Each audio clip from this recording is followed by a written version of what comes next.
Hey everybody, welcome to the Mindseed Show. This is Symbolic Literacy Lesson 2, the Masonic Square and Compass. Let's begin with a brief overview of the three components that create this symbol.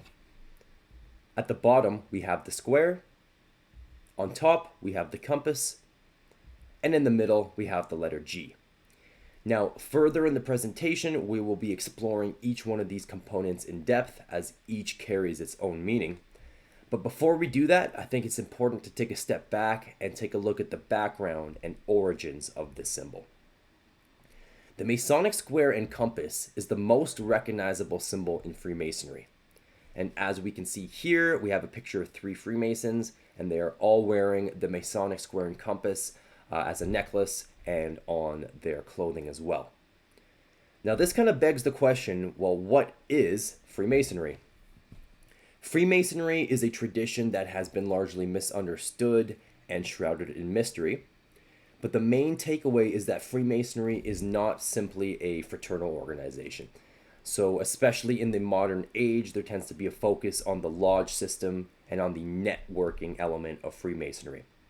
So, Freemasons who have certain sets of skills or are in positions of authority and power can network with those people in kind of a I scratch your back, you scratch my back kind of situation.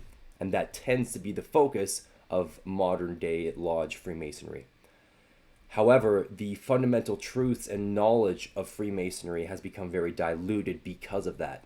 And we would refer to that as true esoteric Freemasonry. So that is the knowledge that is trying to be imparted through symbolism, through the traditions, and the rituals of Freemasonry. So if Freemasonry is not just a fraternal organization, what is it? Well, it is an occult system of knowledge. So when people hear the word occult, they tend to make a whole bunch of other associations.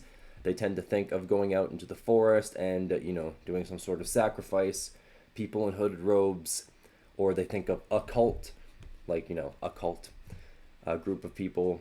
But that's not what that is. Occult means kept from view, hidden, or covered. So if somebody says, I have an interest in occult knowledge, all they're trying to say is that they have an interest in a body of knowledge that is not generally accepted or looked into by humanity. The occult knowledge can be used to help build one's character and mind. Now, the knowledge can be used for good or evil depending on who is wielding the knowledge, as it creates a power differential. So again, Freemasonry isn't necessarily inherently good or evil in terms of its esoteric traditions and understanding, but it can be used for good or evil depending on the intention of the person who's wielding it. And of course, if a certain group of people understand, a set of occult knowledge, and then another group of people dismiss that occult knowledge entirely because they've been programmed to do so, that creates a sort of power differential as well. So let's get back into the symbolism and let us analyze each individual component of the Masonic square and compass. So of course we have the square, the compass, and the letter G. Starting with the square itself, let's think about what the square traces. The square traces straight lines, rough edges, 90-degree angles that don't necessarily appear in nature.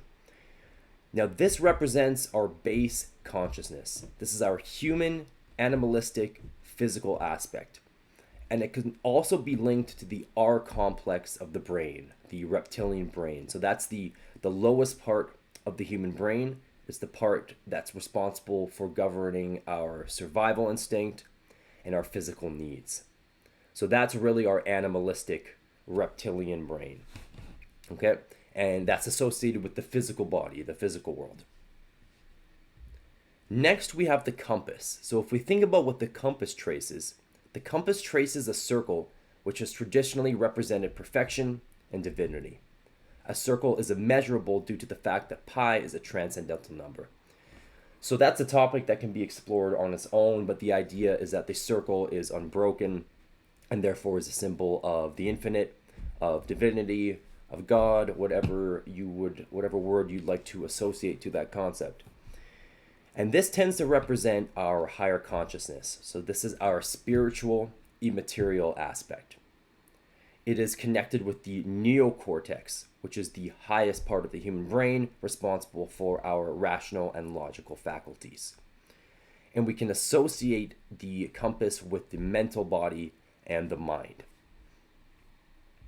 And then, of course, we have the letter G. So, in terms of what the letter G itself represents, it represents and stands for the grand architect of the universe, geometry, God or goddess, and the generative principle. We can also think of this as representing the connection point, the heart center. So this is the middle point between our lower nature, this being represented by the square, and our higher spiritual nature, represented by the compass. This is associated with the limbic brain, which is responsible for our emotions, our empathy, and our feelings. And we can connect this element of the symbol with the emotional body. Now, another important facet of the symbolism is that the compass is ruling over the square, not the other way around. So that represents the importance of our higher consciousness ruling over our lower consciousness. Now, an example of how this concept can be used for quote-unquote evil, or in a darker perspective, is that those who embody the consciousness of the compass have the right to rule over the base man who is stuck in the square consciousness or his base consciousness. So a little bit of a darker interpretation of the symbol. And I will leave you with this one question to ponder. So, which of the three aspects of the Masonic square and compass, if any, best describes your current state of consciousness? Are all three well balanced, or do you need to work on one? So, of course, we can have a tendency to be pushed, whether it's because of our own decisions in life or external circumstances, to focusing too much on either our base consciousness or even too much on pursuits of higher consciousness, and not really striking a healthy balance in order to create, a balanced human being and a sound mind. So, of course, we have to be honest with ourselves, but give that some thought.